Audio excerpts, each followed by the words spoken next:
നമുക്കെല്ലാം അറിയാവുന്നത് പോലെ ആറ്റുകാൽ പൊങ്കാലയാണ് ഏതാനും ദിവസങ്ങൾക്കകം വരുന്നത്. വേറൊരു വിശ്വാസവുമായി ബന്ധപ്പെട്ടതാകയാൽ അതിൻ്റെ ആചാരങ്ങളിലും ചടങ്ങുകളിലും നമ്മൾ പങ്കാളികളല്ല. പക്ഷേ കുറേ സഹോദരിമാരും കുട്ടികളും തിരുവനന്തപുരം നഗരത്തിലേക്ക് അതിഥികളായിട്ട് എത്തുന്ന സന്ദർഭമാണ്.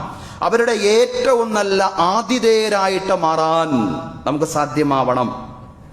റമദാനിലാണ് ഈ വർഷം യാദൃശ്ചികമായിട്ട്, കഴിഞ്ഞ വർഷവും അങ്ങനെയായിരുന്നു ഈ പൊങ്കാല ഉണ്ടാവുന്നത്. ഏതായാലും റമദാനിൻ്റെതായ ഏറ്റവും നല്ല സന്തോഷത്തിൻ്റെ, സാഹോദര്യത്തിൻ്റെ, സ്നേഹത്തിൻ്റെ അനുഭവങ്ങൾ അവർക്ക് സമ്മാനിക്കുവാൻ, നമ്മുടെ സഹോദരിമാർക്കും അതുപോലെ തന്നെ അവരുടെ കുട്ടികൾക്കും സമ്മാനിക്കുവാൻ നമുക്ക് സാധ്യമാവണം. കുടിവെള്ളവും റമദാൻ വിഭവങ്ങളുമെല്ലാം അവർക്ക് നാം സമ്മാനിക്കണം. അവർക്ക് വിശ്രമിക്കാൻ സൗകര്യം ചെയ്തു കൊടുക്കണം. നമ്മുടെ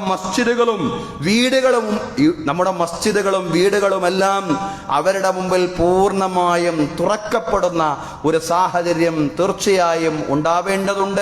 സ്നേഹവും സാഹോദര്യവും. അതുകൊണ്ട് മാത്രമേ നമുക്ക് ലോകത്തും രാജ്യത്തും വളർന്നു വരുന്ന ഇസ്ലാമോഫോബിയയും വിദ്വേഷത്തെയും പ്രതിരോധിക്കാൻ സാധിക്കൂ എന്നുള്ള പൂർണ്ണമായിട്ടുള്ള ബോധ്യം നമുക്കുണ്ടാവണം സഹോദരങ്ങളെ.